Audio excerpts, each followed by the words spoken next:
I love our new intro. How I do amazing too. was Does that? it have a harpsichord in it? It does have a harpsichord in it. Daniel and Andrew Wilson, who I've worked with on the Monument Mythos multiple times, they're so talented in terms of video editing and music. So good. Thank you so much. It was worth every penny, and God, I can't wait to use that all the time. Hello, That was everyone. awesome. That was It was fun. so good. It was so good. I'm so thrilled. Hello, everyone, and welcome to Season 3, Episode 4 of History's Greatest Idiots, the show in which we look back through all of human history and bring you examples of utter, unimaginable stupidity and give you lessons that you can take from those mistakes and never repeat them again. But who are we kidding? We're humans. We love fucking up. It's so fun. Apparently, on a weekend, it's really fun as well. So that's been my fucking weekend. But yeah, I won't go into that. Joining me as ever is my amazing co-host, Derek. Derek, my man, how are you doing right now? I am good. Yeah? Good. And you know what?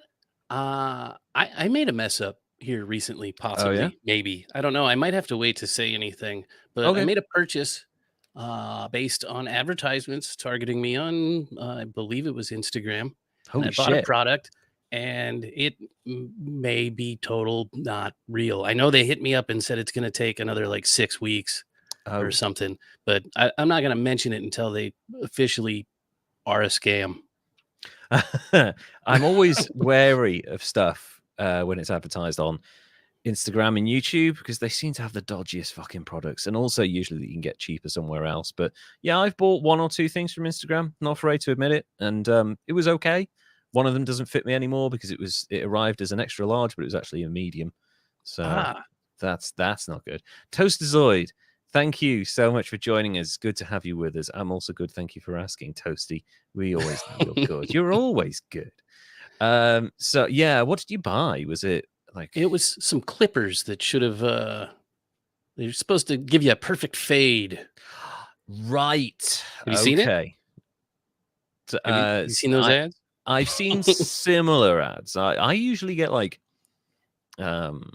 sign Elon Musk has launched a new new app and everyone's making money on it. I'm like, fuck off. No, it hasn't. Yeah. Instagram ad scam. Say it ain't so. Kimberly, it might be so, but we'll just wait and see. Is it like the, because I see a lot of adverts for the ball trimming ones. Oh no, those things. The Manscaper? Yeah. Legit. That one's real. Got that one's real. I've seen reviews where they've said it's not powerful enough to do an effective job, and you need something that's essentially going to shear a fucking sheep if you want to use it in the place they're advising. Well, if you're growing a woolly mammoth down there, yeah. If you're going 70s with that shit, yes, you'll need that. But yeah, just get some like hedge trimmers. Just chop away. We'll wait and see. We'll give you the results of Derek's Instagram ad inspired purchase next time. I suspect. I can't wait to see what happens. 6 weeks. We need to. It might even be longer than that, according to what I've read on Reddit. That's crazy. Yeah, I wish I would have read Reddit first. Is there like an old man with like multiple like zoomed in things just building it by hand, like one piece at a time? Well, I think it's coming slow boat from Hong Kong, so yeah, that wasn't what it was supposed to be to a seagull or something and sending it that way. Fucking so yeah. I made a mistake. Learn from mine. Yes, well, we'll see. It may not be a mistake. It may be the greatest purchase of all time. But we'll just have to wait and see. I feel like social media platforms, particularly Instagram, I do see it on TikTok sometimes, but they're less like stuff focused at me because it's all Gen Z focused. But yeah, TikTok, And YouTube, there are so many scam adverts on that platform. Hi, YouTube viewers. That I'm amazed they make money because they're so like the fake games and the gambling shit. I get bombarded by gambling adverts. They must be like, oh, he's a man of a certain age, right? Let's send him a shitload of gambling stuff. No, don't encourage me to gamble. I have an addictive personality. That's not a good thing. Jesus. Yeah, no. Well, and that's the thing is if it's targeting you and your personality is that's almost predatory. It's very predatory. Craftsmanship takes time, Kimberly. It absolutely does. What's this? I've been getting furry bait ads on YouTube. There are adverts for furries. That did say furry, not fury, right? Let me just double check that. Yeah, furry bait ads. Okay. Didn't realize there were furry adverts. Didn't know that was something that really advertised. I'm not even going to ask. No, like, is it advertising the lifestyle or the things that? Never mind. It's fine. So, Derek, we've got a couple of interesting ones this week. I'm really excited to cover mine. Derek, who is your idiot for this episode? Okay, well, every one of us makes decisions every day, and a large portion of those decisions are wrong. I mean, we should face that. And we fail in some way or another, pick ourselves up, learn from it if you're smart, and try again. It's not a big deal unless maybe you're the CEO of a media empire and your bad decisions can have an impact on your company. The guy I have for you today is Gerald M. Levin or Levin. Okay. Born on May 6, 1939 in Philadelphia, Pennsylvania, to a Jewish family of Russian and Romanian origins. His father was a butter and eggs man. I'm getting this straight from Wikipedia. Butter and eggs man? Yeah, I didn't know what it was, so I had to go look. Hey, buddy, I'm a butter and eggs man. You want your butter and eggs? No, I'll go next door. Hey, lady, you want your butter and eggs? What is that? That is what I had in my mind when I read that. But according to Merriam-Webster, it's a free spender or wealthy investor or a naive and prosperous businessman. So like a Timothy Dexter. Okay, yeah. Perfect example, yeah. This guy, Gerald's mother, taught piano. So his dad's out there butter and eggs salesman or whatever. Sorry. His mom's teaching piano.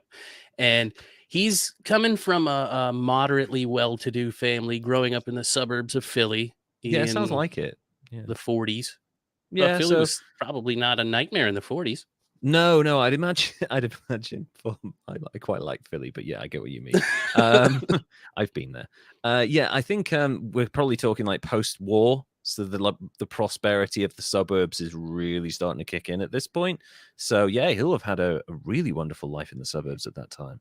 Well, and here's the weird thing about this. The more that I dove into this and wrote, the more that I'm like, man, I really like this guy. He was generally like a genius. But here we go. He did well in school, graduated top of his class, and a member of the Honor Society from Haverford College in 1960. 3 years later, he received his law degree from the University of Pennsylvania. And right off the bat, you get the idea that he's a smart guy. He's working hard to make it in life. Maybe started upper level, but he's still making good decisions. He's still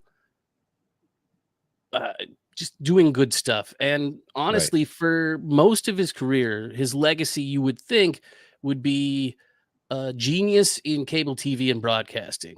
He graduates from law school, immediately goes to work for Simpson, Thatcher, and Bartlett. And before you ask, it's Thatcher, Thacher, not like the former PM over there. Yeah, good, because I was going to spit then. Spit on the ground. He starts out working in corporate law, focusing mostly on mergers and acquisitions.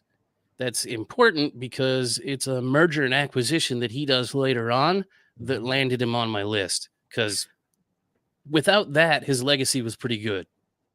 Because of it, it was not. Wow. Okay, sorry. I just wanted to point out as well, people may have seen my eyes go massive for a second there. That wasn't in reference to what Derek was saying. I was sorting out our social media. I was posting that we're live on Twitter. And when I did that, I saw that Liverpool, who I knew were playing Manchester United today, just beat them 7-0. That never fucking happens. So I was like, ooh, I'm going to destroy my friend next week. Sorry, carry on, please. Tell me more about this idiot. Oh, I lost track of where I was, though. Thinking about. Sorry. So yeah, he's a lawyer, mergers and acquisitions. Sure. In 1972, he goes to work for the Sterling Cable Network, Oh, which, through his guidance, becomes HBO. Heard of him? yeah. Sort of. Yeah, Yeah. sort of. He's named the president and CEO of HBO in 1973 after he successfully demonstrated the possibilities of a subscription based broadcast service Uh-huh. using a test run when he found out there was a microwave link being shot into like central Pennsylvania. So Ooh. he got like a high speed transmission broadcast, the basis of what is it, modern day cable, I guess. Yeah. And Essentially, yeah. from there, he's able to actually persuade the board to lease transponder space on a satellite, Ooh. and then nationwide broadcasting is born. So it's this Wow. guy. That's Brilliant decision. amazing. Holy shit.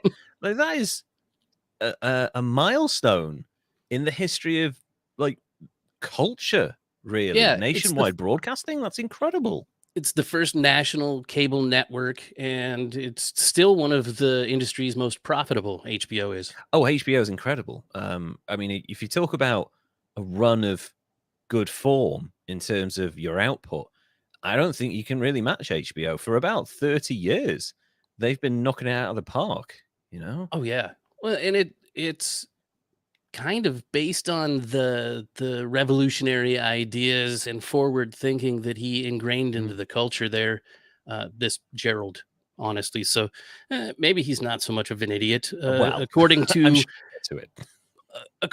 like the HBO people at the time, they called him the resident genius, Well, and that's wonderful. That's really it, complimentary. it is. Mhm. And then they promoted him in 1976 to chairman of the HBO board and vice president of Time.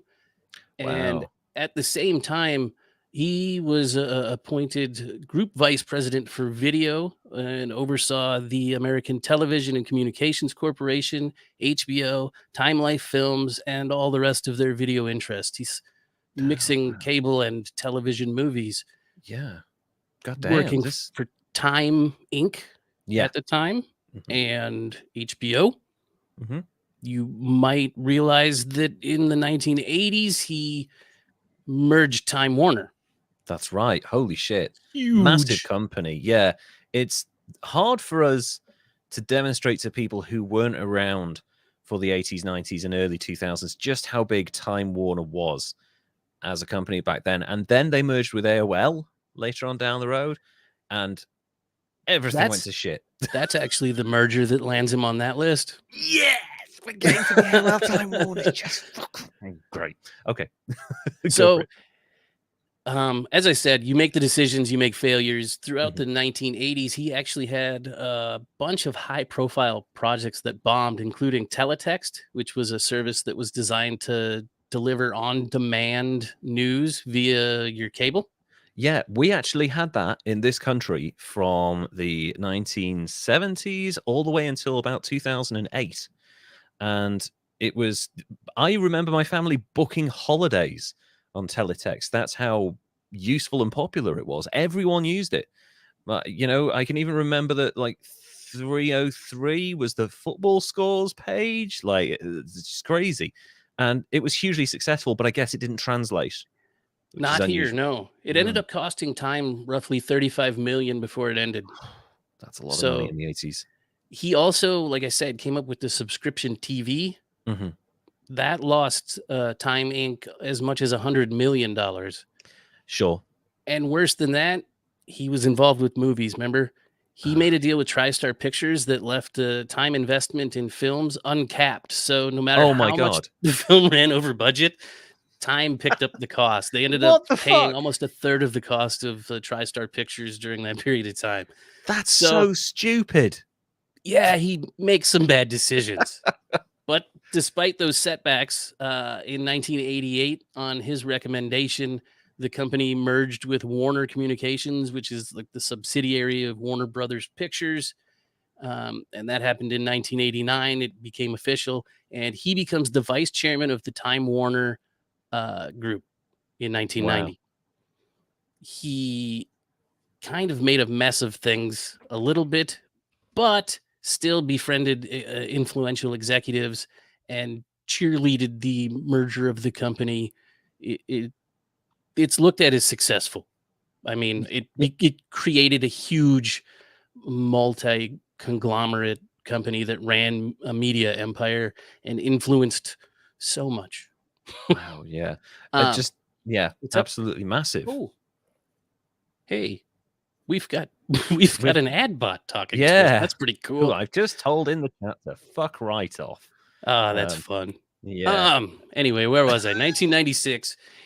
He pushes for Time Warner to acquire Turner Broadcasting, or TBS. Right. Yeah. Turner Broadcasting, Huge. TBS. Yeah. Huge Massive. move. Changes the game for cable television and network. What is it? Cable news networks blow up. Yeah. And Ted Turner, someone else who is a very interesting case study. I may cover him in time. Man who was obsessed with colorizing films and who was part of cable news and also the backer for World Championship Wrestling, WCW. And he got on the phone to Vince McMahon one day and said, "Hey, Vince, I wanted to call you and tell you we're in the wrestling business now." And Vince said, "Oh, that's great because we're in the entertainment business," and hung up. So, and it ended up costing him 1 year. They made a loss of $62 million. Just WCW, not TBS. That one promotion lost $62 million. Yeah. So, well, Ted Turner is an interesting case study. He took some big gambles, but TBS was a powerhouse for a while. It was, and then it continued to grow. Like TBS and the Time Warner combined merger kind of just it blows everything up. It is I'm lost. I lost where I'm at. I'm just making stuff up now, just so you guys know. It was, let's see, he merges Time Warner and then tragedy strikes. There we are, 1997. His son, a popular high school English teacher in the Bronx, New York, was murdered by his students. There were a couple of students. Yeah, there was a couple of students that got the idea in their head when he mentioned who his dad was, that they had money, so they kind of like kidnapped him, tortured him, got his pin, and ended up murdering him for $800. Oh my God, that's awful.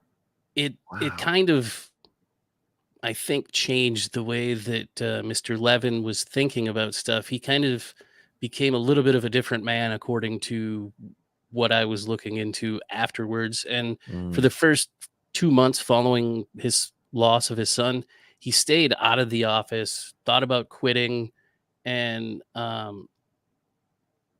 started making more emotional based decisions. Right. I think it's worth pointing out at this point that sometimes big name, high level executives, they tend to be in a situation where they're so successful for so long that they're surrounded by yes men and they feel like they can't do any wrong, but also because they've been so successful and they've got a bit of an ego, they tend to do these like kind of huge deals that will either ruin the company or make them millions because they've done it successfully so many times. But the chances of you doing it continuously for your entire career are basically zero, and they never heed that. They never stop. So that, coupled with this really horrible tragedy, is probably going to make him a less than effective executive. And it does. He starts hanging out more and more with his friend and CEO of a company called America Online. It was really starting to take off at the time. It was the powerhouse among internet service providers. It was pretty much the only thing you used with them. MSN, maybe. Yeah, I don't know what else. We even had AOL in the UK. I didn't pay for internet for fucking years because of those discs they used to send out that you could yeah, that's right. They'd send out discs. You people, if you're young, you may not realize this. AOL was pretty much the game in town for internet service providers in the States and some parts of the UK for a while, and they would send out CDs that would like include like prepayment to the internet essentially for like a certain period of time, and I had hundreds of them. So even though it was only dial-up and you could only spend time in a chat room or play RuneScape or whatever, you would fucking, never pay for the internet. Nobody could use the phone at the same time. No. But that was... Yeah. Sorry. Does this mean we can annex the UK? I mean, AOL effectively did for a short period of time with their internet service providers. But yeah, no, you couldn't. Yeah, if your mother wanted to use the phone and or your dad or whatever, because people still used the house phone back then, they had to tell you to get off the internet. You'd or you'd pick up the phone and listen to that horrendous evil... that evil beeping. Oh god, it's like worse than a car alarm, that shit. And now people find it soothing, like, oh, nostalgia. I'm like, no, that is the stuff of nightmares. Man, I was watching, and spoiler alert for anybody that watches Special Forces on one of these network television stations, stupid dumb reality television that I wandered into, where celebrities, quotey fingers, go through Special Forces training. Okay. One of the last things, though, they're in this room, and Danny Amendola from the New England Patriots football player. Right. Spoiler alert, plug your ears. He ends up quitting like 5 hours before the end of the whole damn thing because he's in a dark room with a bag over his head and the dial-up modem noise just blasting intermixed with screaming babies and shit. Oh my god, they were torturing him. That's hilarious. Yeah. I don't know, some of that, to be honest, a quiet room with a bag over my head, like that first part, I was like, oh, I could do with some of that. That sounds really quite relaxing to me. But yeah, sensory crying babies and the internet noise, no thanks. No. I want to see a movie about an evil AI, but the AI runs on dial-up internet. That Toasterzoid, pitch it. I swear to God, someone will make that and make it work. That sounds great. The slowest takeover of mankind ever. Oh my God, Skynet's gone live. We got time. It's all right. Anyone want to get lunch? We could be here for hours. Sorry. Please carry on with. Yeah, AOL Time Warner. He's hanging out with the AOL dudes. Yes, and at that time, AOL is valued at over $200 billion. Fuck me. Which is nuts. Yeah. So, he's thinking, I've been at the forefront of all the advances in television technology. I see this. He sees the emerging internet tech as a way to change the game, and I don't think he was wrong there. He definitely wasn't.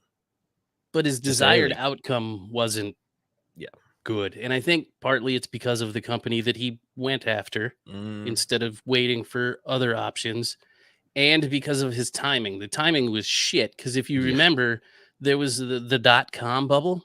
Oh, yeah. Yeah. That battered. He was going into AOL right at the same time as the .com bubble was getting ready to burst. So this $200 billion valuation is pretty much bullshit. Yeah, it's like down to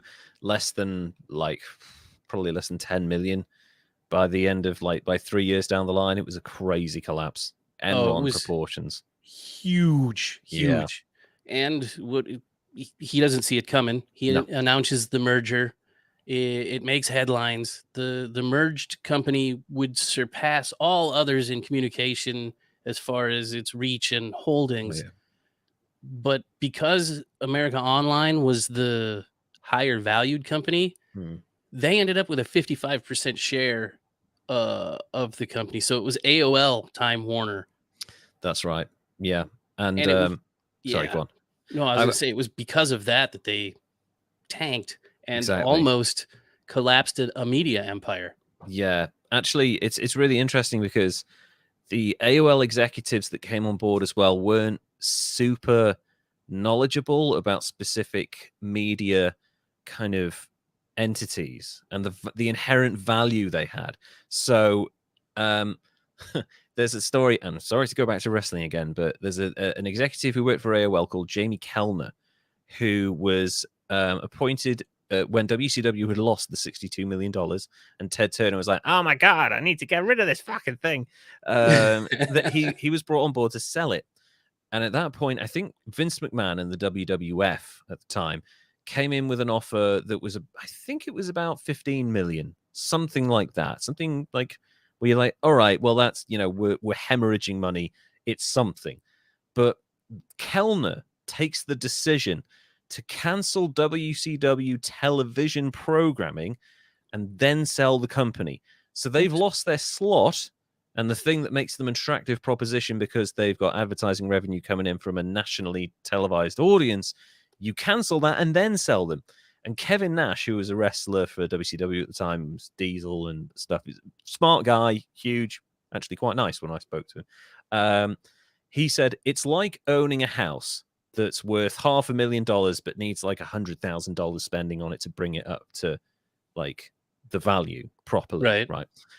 But instead of spending the 100,000 and bring it up to standard, you burn the house down and then you sell the land for $250,000, because WCW was eventually sold to Vince McMahon and the WWF after the cancellation of the TV slot for $2.5 million. But crazy. We've talked about how Vince McMahon is. I mean, he's shit with money, but that, I mean, it was funny because when Chris Jericho said when he found out how little money WCW, the company, had been sold for, he was like, fuck me, I wish I'd done that, because like the library alone of previous stuff and the merchandise rights to the NWO shirts, he was like, I could have made that back in a year. Well, easy. He still had, he still had TV access with his WWF, right? Yes, so he did. He would had just roll that right into that. Yeah, he tried to do that. It fucked up badly, but he just integrated the two products eventually he just brought the guys into his company eventually. But it was such a stupid mistake that it could only be done by somebody who had no idea of how a media company works and where the value is in the property itself. And it was just like, oh, it's losing. We can get something with better ratings. Let's just cancel it. It had been on the same network for like 10 years. You don't just cancel something out of the blue like that. And that was it. That was the end of the company.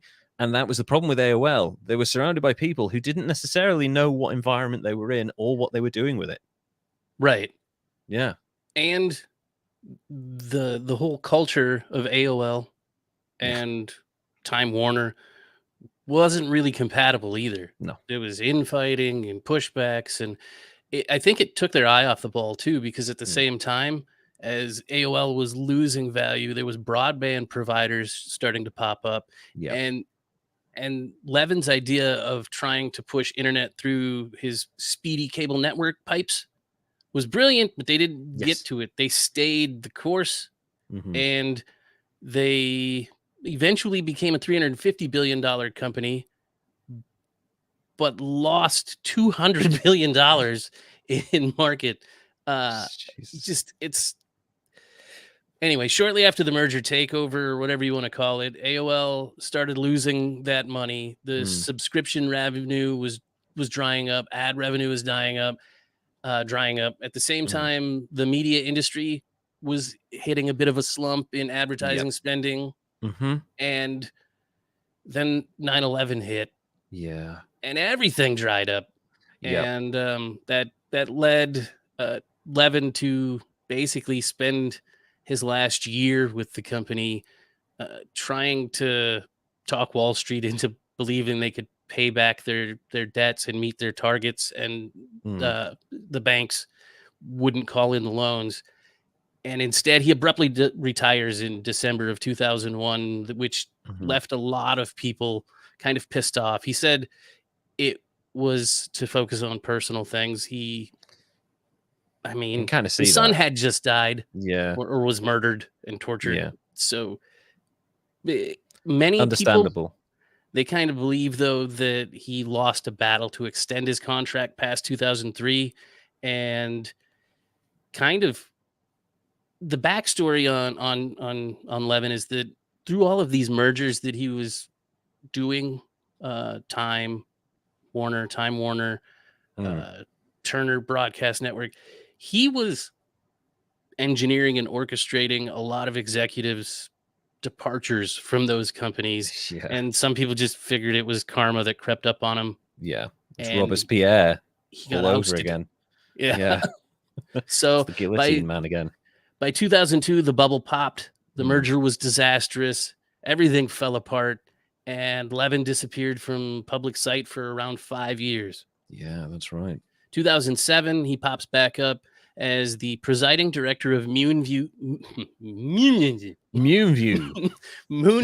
Sanctuary, which is like a holistic healing institute. Oh, wow. Total departure, but it's run by his wife, a clinical psychologist. Oh, good. I believe it's still doing well. Oh, no good Time for Warner. them. But... Yeah, well, it's no Time Warner, but it's a pretty decent retirement nest egg. He couldn't stay out of media, though. Oh, no. 2013, he's named the chairman of startup called Elation Media. They raised around $150,000 to launch a live and on-demand service with programming topics on alternative medicine, world peace, visionary art, personal growth, and the environment. Right. And as far as I can tell, it still hasn't launched. And it's 10 years later. Yeah. Wow. But so from perhaps the most powerful media executive in the world to landing on the list of worst American CEOs of all time, I think this makes a perfect example, a perfect lesson that people can make mistakes, and sometimes those mistakes can land you on history's greatest idiots. if you're running a company and run it right into the ground. Oh, yeah. And almost. Colossal downfall. It's such an interesting one, this, because we talk about the balance of like, oh, well, they didn't kill anyone or they achieved so much, but then they did this. This guy gets so many points knocked off for like the innovations and stuff. And also he's definitely, or at least at one point, probably before he, burned out, he was a futurist. He saw the future coming. And I remember, so when I worked in radio, I went to a conference in London, and it was 2005. And the keynote speaker was a guy called, and his name's completely gone from my head. He created Classic FM. Ralph Bernard. That's his name. Classic FM is, for those who don't know, it's the most commercially successful radio station in all of Europe and has been for 25 years. They just play classical music over and over again, and they make shitloads of money. It's unbelievable. I know. There's a business there. And yeah, he was doing a speech, and he was saying, in the next 10 to 15 years, there won't be satellite providers of any real substantial place in the market. It'll be taken over by broadband, and you'll get all of your entertainment and all of your viewing through broadband, and that is the future. And I was just like, listen to this fucking what does he think he is? Like that 10 megabytes a second? You're fucking kidding me, that shit.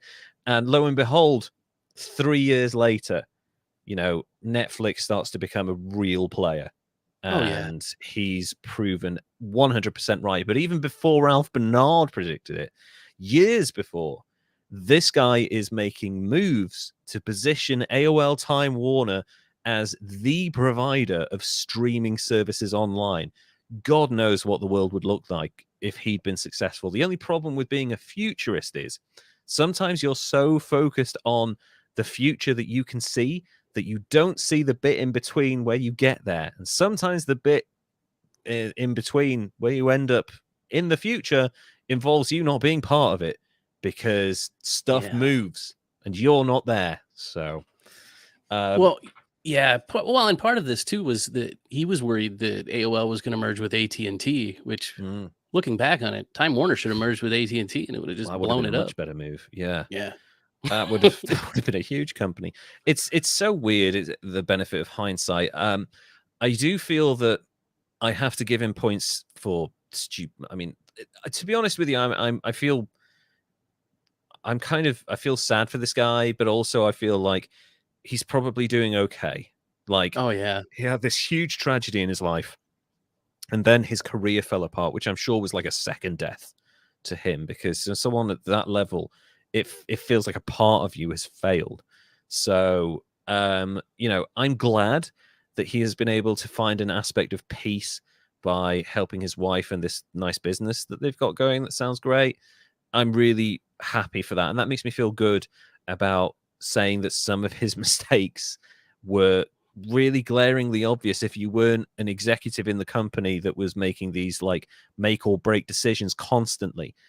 He should have known, okay, temperance is a good thing to do at this moment, because okay, yes, the .com bubble burst, but there were warning signs like 2 years before it burst. Oh yeah, shit was drying up very quickly, and people who were watching the market knew it was coming and actually bet against a lot of these companies and ended up with Amazon stock for like $1 and shit like that. So yeah, I feel like if he hadn't been probably in such an insular corporate environment, he would have seen it coming, and also maybe built a significant structure where it didn't harm his company as much. But for his failure to spot this coming, and also for getting in bed with AOL when really they were the least diversified company that were worth that much money I think I've ever seen. They had one trick in their pony show, and that was it. yeah. We can provide cheap internet for you. It's like, well, okay, but if you don't innovate, then you're going to lose out. But no, they didn't. So eventually they lost out. I've got to go, I think I'm going to go 75 for this. Now, That's fair. Yeah, I feel like the worst CEO, or one of the worst CEOs in American corporate history, or whatever it is, I feel like that's a bit hyperbolic. I feel like there are aspects of his career that override that, because he made so many smart decisions. And also, while you can't give him all of the credit for the decisions, because he was part of a board and a group of people that were making these decisions, you also can't give him 100% of the blame, because he was part of a much larger corporate machine that was making this merger happen. So I think 75 is fair, because if he had maybe used his smarts and his influence to not go for the AOL deal, Time Warner would be huge now. And if they had merged with AT&T, like you say, they would probably be a massive corporation now. Well, just think about this. If he would have had a little patience, yeah, and let AOL merge with AT&T, drag their ass down, and then picked them up cheap, yeah, it changes the game. It does. And also, by doing that, he gets hold of a number of patents, which are going to be very important for the future of the streaming industry, which, you're a media empire with a number of working parts. If you happen to add patents to streaming services into that as well, you're set for life. And you can retire on a golden nest egg. I'm sure he's doing fine. But, it's a sad situation. I feel like maybe if his son hadn't died, decisions would have gone differently. But yeah, that definitely influenced his mind, I think. I don't know why, but I really feel like it did too. And honestly, I started into this based on, hyperbole, like you said. And then I was like, oh, this guy was a genius, kind of. He was.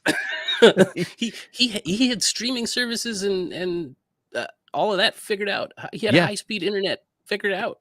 Exactly. He knew it was coming. He just couldn't see the bits in between that would create that environment. And that's a problem. One thing being a futurist, it's another thing being someone who can actually live in the moment and make that shit happen. So yeah, I feel happy with a 75 for, was it Lewin? Gerald M. Levin or Levin? Okay, Gerald Levin. 75. I hope he's doing good. I hope in retirement he's doing all right. As far as I know, he's 83 years old, alive and kicking, and that's a long ass life. Yeah, good for you, Gerald. We're really happy. I actually feel like his life, because I know they're making a film. Well, they've made a film about the Nike Air Jordans. They've made a film about that. I feel like the AOL Time Warner merger would make for a really interesting film. It would. I think they stole a lot of elements from this guy's life for Succession too. Oh, for sure. Yeah, obviously there's the ongoing influence of the Murdoch family, but yeah, there's definitely aspects of the media empire that's desperately trying to merge with tech giants to keep themselves relevant. Yeah, which son was that? Maybe the son was based on him, kind of. Probably could be. Yeah, it could be the oldest son potentially, because that was his baby. That deal, and he just crapped the bed and just ruined everything. I see it now. Yeah, you see, so many influences. Also, by the way, Succession. If you guys haven't watched it, might be the best TV show of the last 5 years. So good. And also, coming up this season, it's the final season. I highly recommend you watch it. There's going to be some really interesting stuff, and I could watch it all day just for Kieran Culkin and his ridiculous Oedipus complex that he never addresses. It's so funny. Oh my God. That whole show is great, but he's one of my favorite characters to hate and feel bad for and love all at the same time. Yeah, it's so sad. That character's arc is so sad. He just desperately wants to fuck his mother. So anyway, so from your guy who achieved significant highs and plumbed even deeper lows, we're going to go to someone who claimed to have hit huge highs, but actually just continued to plumb the depths of delusion and like borderline evil. And it's one of the reasons I'm wearing this shirt. This shirt says "Death to Rockefeller," and it's related to the Monument Mythos, thing I do voices for, and it's also something I did myself to demonstrate to Mr. Manticore, hey, you can make merchandise. It'll look great. Look, visually interesting. Death to Rockefeller. I'd like to introduce you now to Clark Rockefeller, the man with 1,000 faces. In 1996, Clark Rockefeller married a successful businesswoman named Sandra Boss, who was 7 years his junior. As Rockefeller was proud of boasting, he was a descendant of the famous Rockefeller family. But despite his connection to one of the richest families in the world, he didn't seem to have any access to the Rockefellers' wealth. Nor had Rockefeller ever held a steady job, bouncing around Wall Street from firm to firm, before becoming what he called a freelance banker, working to solve third world debt. You can't be a freelance banker. You either work for a bank or you're unemployed. It's that simple. So instead, Clark Rockefeller funded a lavish lifestyle entirely on his wife's income. He needed her money to buy his extensive art collection, antique cars, and hand-tailored suits because he didn't actually have any money of his own. And as the lies he constantly told mounted up, Boss began to suspect that she didn't know her husband at all. As it turns out, she was right, because her husband's name wasn't Clark Rockefeller. It was Christian Gerhardsreiter. I'm going to have to make sure I get Swedish? That right. It's Bavarian. Yeah, that's like, I think it's... I'll get to where he's born in a second, but I just need to make sure I get his name right. Gerhardsreiter. Yeah, Gerhardsreiter. And he was hiding. Go on, what are you going to say? Anna Delveder. Yeah, he did. he's the OG Anna Delvey. This guy is, I mean, we're talking talented Mr. Ripley levels of deception here. Ooh. For sure. And he was hiding a complicated and murderous past. The son of a bitch. Sorry. We get into character. That son of a bitch used the good name of Rockefeller for evil when all I've ever done has been for good. The Rockefellers have never done anything wrong in human history. Ever. Don't quote me on that. Christian Hans Gerhardsreiter was born in the Bavarian town of Bergen, Germany, lovely place, in 1961. His father was an artist, and his mother was a seamstress. Georgia, what's this? Whoa, he was a sugar baby. He was! But probably not through... She wasn't like, I'm going to have this arrangement where you can be a kept man. He was just like, I'm not going to get a fucking job. Forget it. You can pay for everything. He was just a bum. He was born in Bergen in 1961. His father was an artist and his mother was a seamstress. During his school years, he lived in a fantasy world and often got reprimanded for daydreaming and creating incredibly complex lies that he told to multiple people to influence their choices. Are you seeing an issue here? It sounds like he might have some sociopathic tendencies. Slightly off, isn't it? Completely by chance, he got chatting to an American couple on a train who, out of politeness, as people tend to do when they meet a stranger in a nice situation, you have a nice chat, you always end it on a nice note, don't you? And their nice note was, if you're ever in America, look us up. You know, you say that. You say that when you're on holiday, you meet like a nice couple, and you're like, hey, if you're ever in town, let us know. We'll have a coffee. You know? Yeah, we should do this again sometime. Yeah, we should do this again sometime. It's just politeness. Loads of people say that. They rarely mean it, but he made it his fucking mission to get to America and hang out with them. And that's creepy. Yeah, at the age of 17, he left home and moved to the United States, telling the immigration authorities at JFK Airport that an American couple had offered to let him stay with them while he went to school in the US. That is not what happened, young man. That's he. Oh, hey, What's never this? mind. It was there. You go. I was happy about that. I've never done anything wrong, says the person who put a special tree in a plaza. That wasn't me. I made somebody else do that. I just came up with the idea. So, yeah, the Savio family had no idea he was coming. And when he arrived at their door, he somehow convinced them to let him stay for months as a foreign exchange student. He moved into the house and was crashing on their couch. I just want to point out, this man is insane, but there is one thing he is really good at, and that is bullshit. This man, yeah, he is the fucking Stephen King of bullshit. This guy could weave a yarn that would entrance anyone.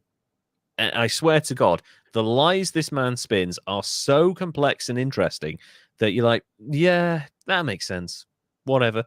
So I just like how he got into the country by essentially doing that thing where you're like, hey, that guy said he was going to pay for our tab over there, and then you wave. Hey, dude, yeah, like that over there. Yeah, I've done that before. Don't. Gerhardt's writer told his adoptive family that he was the son of European aristocrats, because why would you fucking start like that? Jesus. And his refusal to do even basic work around the house, including making breakfast for himself and doing his own laundry, quickly began to bother the Savios, according to Vanity Fair. He made it clear that living in this manner was beneath him. The author, Edward Savio, the family's eldest son, said, "We kicked him out. Smart fucking man." Well, a random dude just shows up you met him on a train. He just shows up and lives with you for months. Hello. I'm from European royalty. I'm going to live on your couch now. Make me breakfast. So this is Christian Gerhardt's writer. He's been kicked out, and I've got to be honest, Edward Savio has dodged the biggest fucking bullet here, and we'll get to that in a minute. Rather than return to Germany, he found more host families to live with, but Gerhardt's writer soon outgrew small-town New England and had resolved two things: to make his immigration status permanent and to head to California and become an actor. I mean, he's good at bullshitting, so it's like half the battle right there, to be honest. Oh, yeah. He should have done it. Yeah, he should have been a huge success. In fact, actually, he was such a convincing actor that he fooled real-life people. It's like Borat all over again. By 1980, Gerhardt's writer has anglicized his name to Chris Gerhardt and found himself auditing classes at the University of Wisconsin in Milwaukee. That's crazy. So this is feeling like 6 degrees of separation-ish. Oh yeah, there's going to be so many more like this. This guy is so interconnected to so many different things and has so many names. It's kind of scary. So he's auditing classes at the University of Wisconsin Milwaukee. There he met and married a woman named Amy Jerslid for a green card on February the 20th, 1981. They both knew it was for a green card. He wasn't like conning her or anything. Oh, okay. Yeah. Within weeks of the wedding, he was gone. Just fucked off. Just like, bye now. I'm going to be an actor. By the time he reached California, he was calling himself Christopher Chichester. Sometimes, I know, he's gone from let me start again. Christian Gerhardt's writer to Chris Gerhardt to Christopher Chichester. So it's like a thread, but this is 3 of about 9 that we'll come across. This is my favorite so far.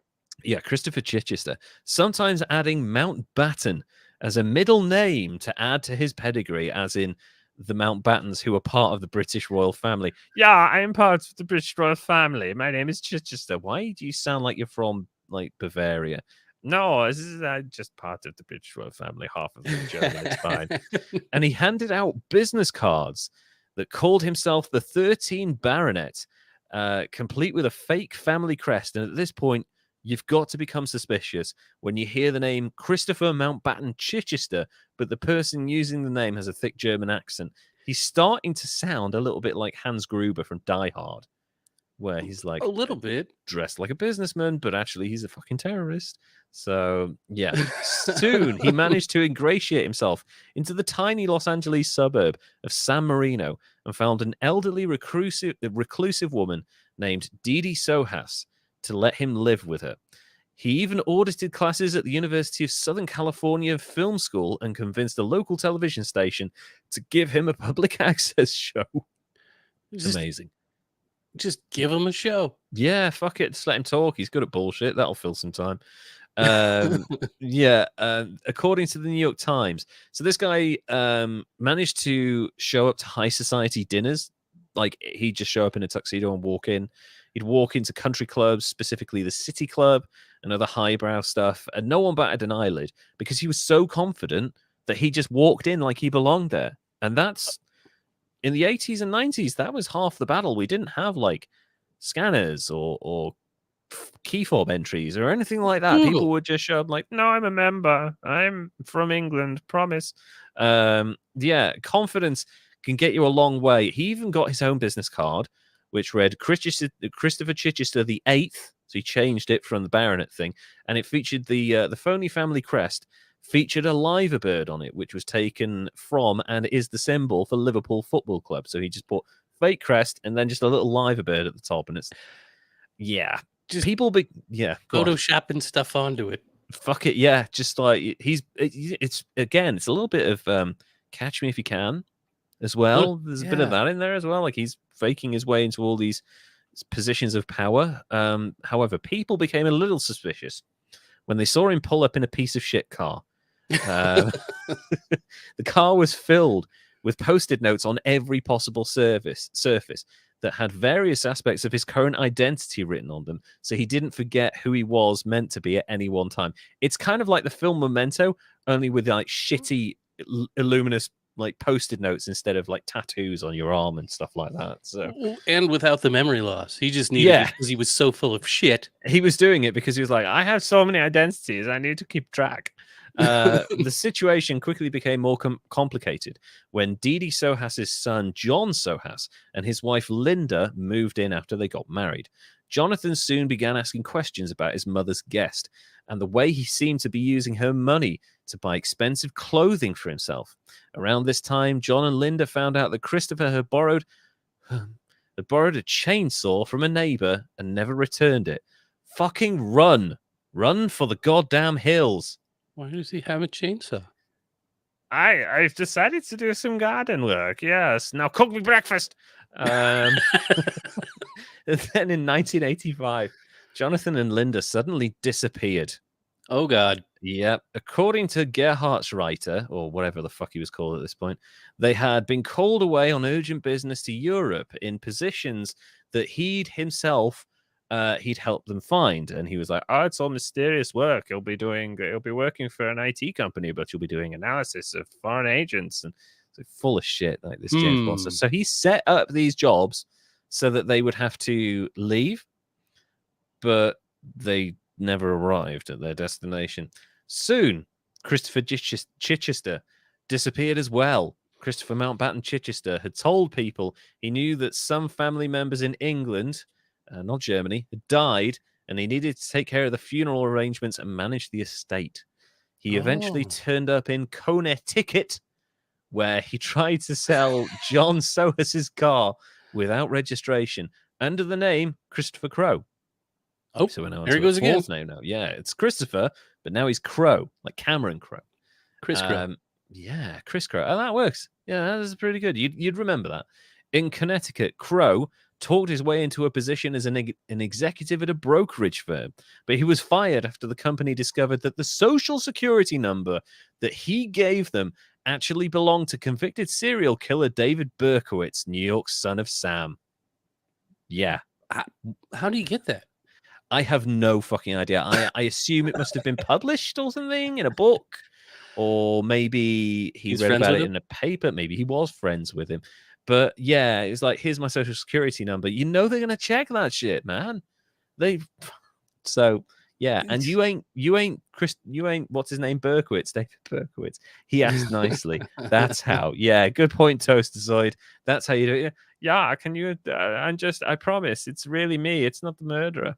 That's probably the kind of thing you should also call the police about at this point. Like, this guy's giving you a fake social security number. Isn't that fraud? I thought that's what you were supposed to do. Well, yeah, they didn't do it. So just ran it again. Just like, no, we can't hire you. Fuck off because you're dodgy. But we're not going to call the police on you. We're not that evil. So he also became a member of expensive yacht clubs and golf clubs. Yet again, by telling people he was a producer from LA. So Chris Crow was an actual working producer in LA at this time. He'd looked up the name of a producer on a specific TV show, took his name, and because it was the internet, there were no pictures around of, like, you could go on LinkedIn, look at Christopher Crow, and you see a picture or whatever it is. Right. When was this again? So this is 85. Oh yeah, 86. You have to go to like a library and look shit up on a microfiche. Microfiche, yeah, and you'd have to spend hours doing that shit. So he could say to people, "Yes, I'm Christopher Crow. I'm a producer from LA," and then all they have to do is, like, maybe he says, "Oh, I've worked on this," and someone, if they even wanted to check, would call up and say, "Hey, do you have a producer working there called Christopher Crow?" And they would say, "Yeah, yeah, we have a Christopher Crow here," and that's it. You wouldn't, like, nobody would send a picture or a driver's license. You'd just be like, "Oh, he's telling the truth." Right. That's how dodgy it was back in the 80s. I mean, the internet and surveillance, while I hate it, does have some perks, like cutting down on this psychopath and these types of behaviors. He managed to secure 2 other high-paying jobs before the discovery of a corpse thought to be Sohas in San Marino in 1994 led police to begin looking for Christopher Crow in connection with the murders. But by the time Christian Gerhardsreiter had already been living as Clark Rockefeller for 2 years at this point, he's now gone to New York. Okay. Where he's, yeah. So we're on. Were they chainsawed? Yeah, they were in bags. Oh, we'll get to it later. Right. Here's the gross part. Someone bought this house because the old lady had eventually passed away. Sold the house, and they were like, you know what? You know what this house is missing? It needs a pool. We need to put a pool in the back garden. And they started digging, and then they're like, "Oh, that's a funny smell." And then they open the bag, and it's bits of I know, yeah. I won't go any more into it, but that's when they're like, "Oh, maybe we should find out who this fucking lodger who borrowed a chainsaw and never returned it, where he's gone." So he's now in 1992. Christian Gerhardsreiter has reinvented himself again, claiming to be James Frederick Mills Clark Rockefeller. That's a fucking load of names. Holy man! Yeah, this is like, oh, just go big or go home. Give me all of the names. From a lesser-known branch of the Rockefeller family. Using this identity, Gerhardsreiter found that he could impress the wealthy upper-class circles he moved in. And in 1993, he met Sandra Boss at a cocktail party in New York City. She quickly fell in love with the charming young Rockefeller. He managed to bullshit his way into a securities firm around about this time as well. But that didn't last long because his colleagues and the people beneath him who didn't hire him, like the bosses who just listened to his bullshit, realized that he was really bad at his job and that he's actually just, like, walking around telling people what to do and telling them to get him breakfast and stuff like that. He left that job to work with Kidder, Peabody & Co., an investment banking company that was on its knees at the time after being bought out by General Electric in 1986 and lost money basically every year for 6 years. So Ouch. General Electric were like, make some fucking money or you're done. And at this point, they'd hire anyone who could promise them profit, no matter how unqualified they were. It's telling that a year after they hire this fucker, that the company is closed forever and just bits of it are absorbed into General Electric. Over a decade of marriage, he spends time with what was her name? Sorry, Sandra Boss, and they have a daughter together. But Clark Rockefeller becomes increasingly controlling and occasionally violent. And many people close to the couple began to question why none of the stories about his past added up. In 2006, she'd had enough. his wife, eventually hired a private detective to look into Rockefeller's background. And when she discovered that he'd been lying for years about who he was, Boss filed for divorce. But, unbelievably so, Gerhardt's rider settled for $800,000 and a chance to avoid working for the court looking too hard into his real identity. So she offered him nearly $1 million to just like, look, you've got shit in your closet, and I don't care, but you know, because she hadn't uncovered everything. The private detective only uncovered like 1 or 2 identities. Yeah, no chainsaw bodies or anything. No chainsaw bodies or from Bavaria or whatever.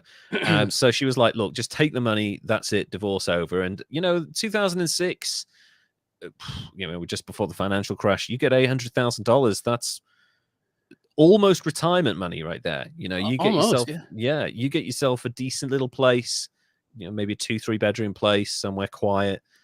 You can kind of do odd jobs here and there and just have a nice, peaceful, quiet life for the rest of eternity if you're careful. So, yeah. Gosh, yeah. If he waited and held on to it and didn't invest too much or lose it in the crash, he could have really, really became extra rich for real on his own. Exactly. His own money. But, and by the time the money comes through, you know, we're talking about foreclosures on houses at record rates in the United States. So he could have had a really quite big house for peanuts at this time with $800,000. He could have had, you know, something worth $800,000 for probably about $200,000 from the bank at the time, and they'd have gladly given it to him. So he could have lived large, but that's not what happened. Everything in this man's life is a lie, journalist Mark Seal, who wrote a book on Gerhardt's writer, told NPR. The only thing real in his life was his love for his daughter, and when he lost his daughter in a bitter divorce, he began plotting how to get her back. After a court-supervised visit in Boston, Gerhardt's writer managed to shake off the social worker and abduct his own daughter. His ex-wife put on a televised appeal for her daughter's safe return, and she did all the usual things where she was like mentioning her daughter's name as often as possible and mentioning his name as often as possible to kind of humanize the situation, and calling her princess, and saying that she knew deep down that Clark was a good man and that this was probably just like, it was really, really clever. He completely ignored the appeal and went on the run and just fucking disappeared off the map. Once again, Gerhardt's writer changed his name and identity. This is the 6th or 7th time. This time to, this is the funniest one, a sea captain called Chip Smith. He's a sea captain now? Yeah. He's investment banker to sea captain. He's Popeye now, all of a sudden. And headed to an apartment in Baltimore. A real estate agent saw him on TV, saw the appeal, and called the FBI and said that she just sold him a house. So luckily, the FBI managed to track him down. And according to NBC, they lured him out of the apartment by telling him that his catamaran was sinking at the marina. So he bought a catamaran.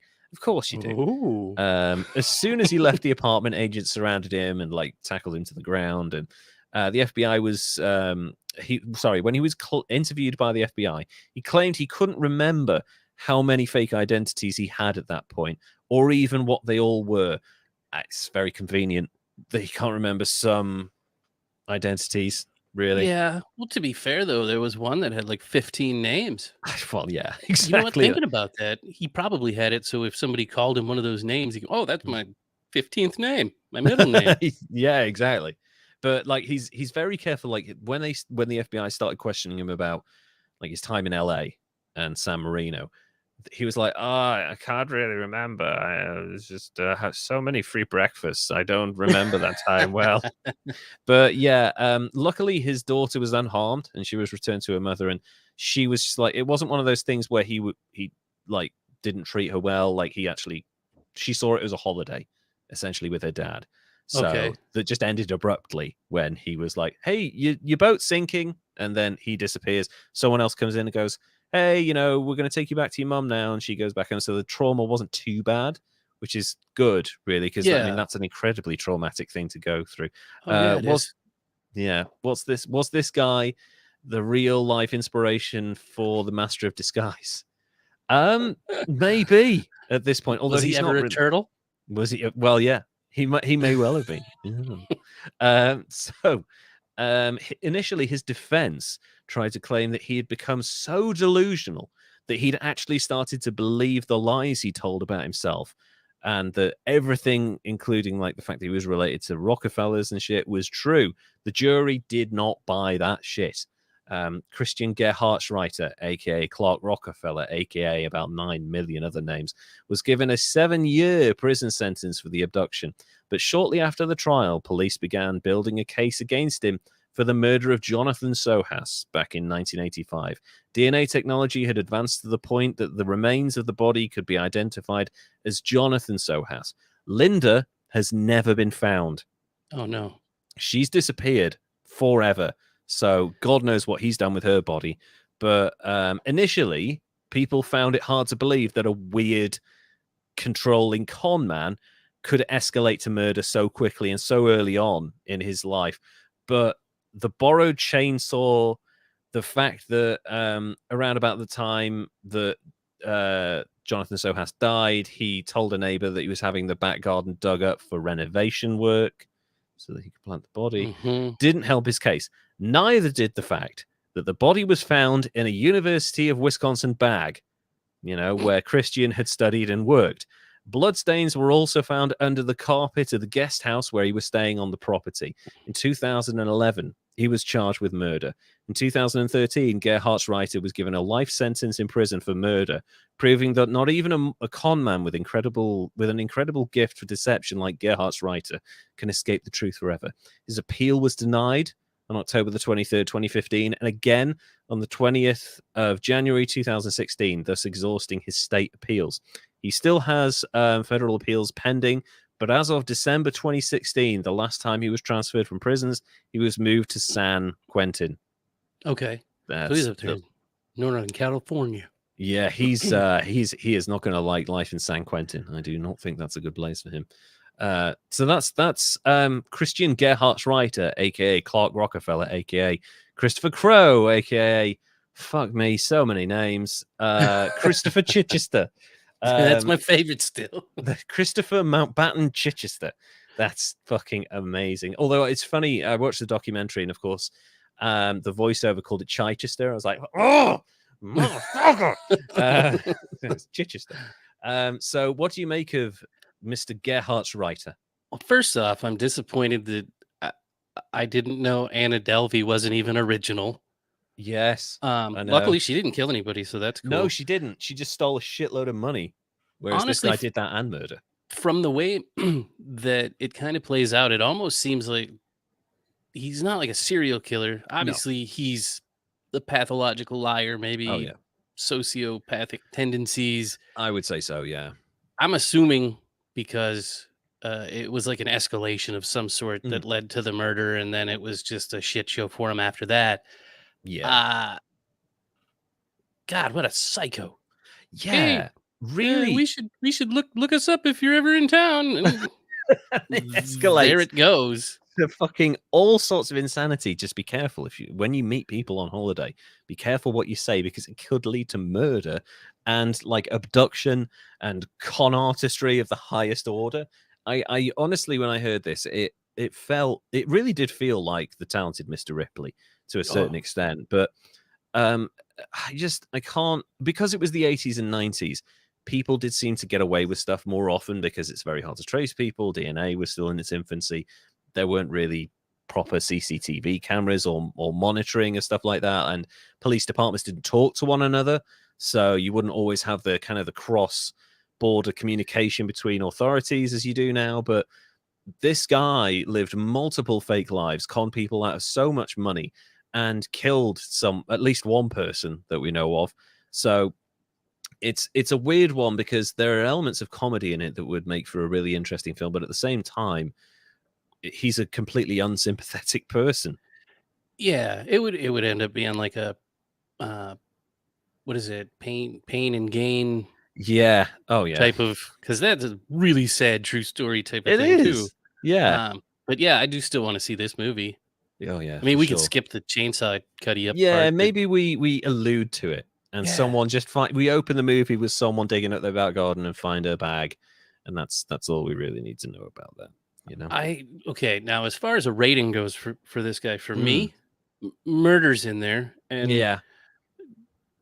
just Yeah. silliness with Almost like Acme level, like stupidity, like Looney Tunes yeah, kind it of con felt artistry. cartoony. Yeah. Yeah. I'm a rich European monarch. Why is your car a hunk of shit? You know, why is it so bad? If you're What are so these rich, Post-it buy a new notes? one. Oh, you know what? I've got a picture of a car that's covered in Post-it notes from back in the day. I'm gonna have to look that up and put Mm, that out to you. So maybe it was him. maybe it was him. Maybe it Drive, was but the they were on the Gerhardt's right. outside. Sorry, what? I said, but they were on the outside of the piece Oh, of shit okay. car. Yeah, yeah. I think he was a little bit more was like, I'll just put it all over the inside. Yes, that's subtle. Um, God, just the ridiculousness of it gets the Yeah. higher score. I'm gonna go 82. I'll take That's 82. That's a really nice score. I think Um, that seems fair because it's hilarious, ridiculous, and sad. it is, yeah. And this guy, I mean, obviously he's still alive. He was only born in 1961, so he's still a relatively youngish person. So there's a chance because he's been given life, but not like life without the opportunity for parole. So, Right. I mean, if he lives long enough, he might actually get out, which I don't think he'll be old enough to do anything, any serious danger at that point if he's like 90 or whatever. But, you know, He may it's be able to add 2 or 3 more names to the list. he could. Yeah, he'll come out under a different alias. Yeah. Also, how do you release his belongings when he's coming out of prison? Like, which, if he says the wrong name, do they like, no, that's the wrong one. Sorry, you can't have this stuff. No, you're just gonna have to leave naked. So seeing Send him they always home. hand over like one wristwatch, one, all of Yeah. that stuff. Yeah, but if he gives them the wrong name, he might not get that stuff back. So You're leaving in a paper jumpsuit with nothing in your hands. yeah, here's a Christopher potato sack. Chichester. Cut some holes in it. Yeah, here's your business card. Maybe you can cover your nipples with that. So yeah, that's the story of Christian Gerhardt's writer, who has so many names that we're basically forgotten half of them. But also, he was a kind of con man that was not particularly good at conning because usually a con is for a successful con, it has to have some sort of earning potential in there, whereas this is just leeching off people, and that's only ever going to last so long. Like even the nicest older lady is going to at some point say, "Get a fucking job." You know, Yeah. Well, to build a whole life and have a kid, and that's that's an crazy. impressive con, I suppose. I don't know. I guess it is, but I mean, some people will say that some marriages have that imbalance, and maybe he provided her something like the companionship or something, but he became violent and controlling quite soon after. So it's very difficult to see what she got out of this. Maybe she fell head over heels, but yeah, I guess once you've got a child, things change. But yeah, Yeah. that's a guy who basically he found the ultimate con, which was leeching off his partner, which is terrible. So anyway, that's the ridiculous life of Chichester.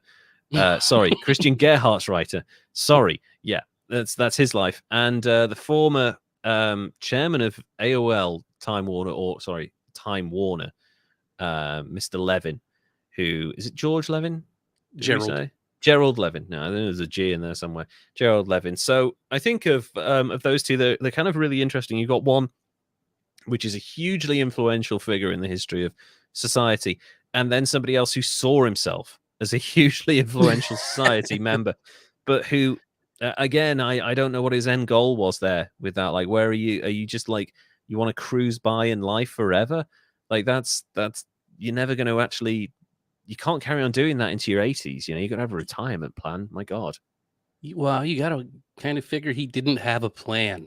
It No. was just living for the moment. Yeah, he was just that same kid that saw people on a train and was like, yeah, this is a good opportunity to become someone famous. So, That's yeah. why spontaneous people scare me. Oh, yeah. This is why I like to plan everything. I just, like, if the plan changes, that's fine, but at least I like to have a plan. If someone's like, we're going to the zoo, I'll be like, hold on. This is going to end in tragedy. Someone's going to get eaten by a lion or some shit. Oh, So, yeah.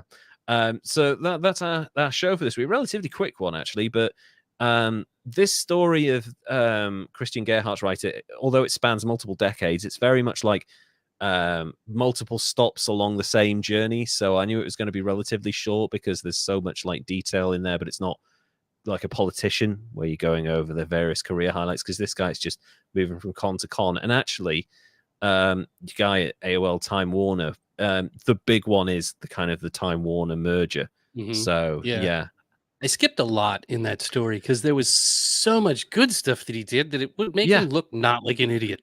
Exactly. Which, I mean, that's kind of the point. But no, I feel like he's one of our lower scoring idiots, and for very specific reasons, because he was an innovator, but ultimately it was the kind of the hubris of the daring businessman that eventually brought him down, and really not being able to see the signs. I was seeing something earlier on from someone who was one of the former hosts or the host of the Shark Tank TV show in the States, where he was like, oh, they do that setup shot where they show their product and we see them walking towards the carpet. And what you don't see is that they have to stand there for 4 minutes so that we can get this establishing shot of the different products and of them and stuff. And he said, in that time, I just stare at them deeply and I don't say anything. I don't blink. I just stare at them. And I know immediately in that moment if they're going to be good business people or if they're going to be bad business people. I'm thinking, you're deliberately trying to fucking intimidate someone who's standing around for 4 minutes. That's not fair. That's I just no tried way to do it to business. Everybody watching. You did. I'm sure someone on YouTube will pick up on that. Anyway, that's our show for this week. So I forgot to do the bloody social media stuff. I forgot to do our call to action at the start. I need to get into the habit of doing that. Edit it in post. I'll do it in post. Also, I don't know if I can be fucking bothered, mate. If you want to follow us on social media, Instagram, you can go and find us on at History's Greatest Idiots. On Twitter, we are Greatest Idiots. And if you go to YouTube, you can find us on there as well. Just search for History's Greatest Idiots. We've got a number of subscribers now. It's wonderful. We're growing all the time. And if you want to go to patreon.com/History's Greatest Idiots and support us with a little bit of Wonga, we will be ever grateful. I promise. Yeah. And thank you so much. Derek's been trying out his new setup as well. He's got a new microphone and a new background. If you're watching, let us know what you think of the background. If you're listening, let us know what you think of Derek's new microphone. It'd be really nice to get some feedback. And I guess, it would. I'll see you in. We'll see you in a couple of weeks. Derek, would you like to say goodbye, please? Goodbye, everybody. Thanks for listening. Thanks for listening, Kimberly, Toasterzoid, and everyone who dropped by. Thank you so much. We'll see you again next time. Take care and have a great week. Bye now.